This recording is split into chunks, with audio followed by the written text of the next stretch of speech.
ગુજરાતનો આવાજ।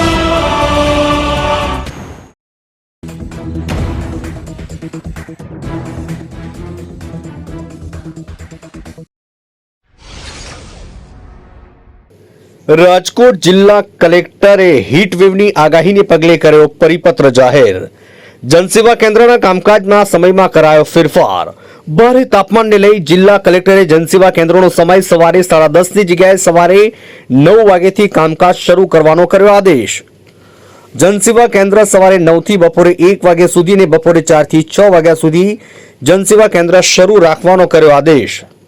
અગાઉ જનસેવા કેન્દ્રમાં કામકાજ માટેનો સમય સવારે 10:30 થી સાંજના 6 વાગ્યા સુધીનો હતો। ત્યારે ગુજરાતમાં ભારે હીટવેવને પગલે રાજકોટ જિલ્લા કલેક્ટરે જનસેવા કેન્દ્રના કામકાજના સમયમાં ફેરફાર કર્યો। રાજકોટથી અમારા પ્રતિનિધિનો રિપોર્ટ।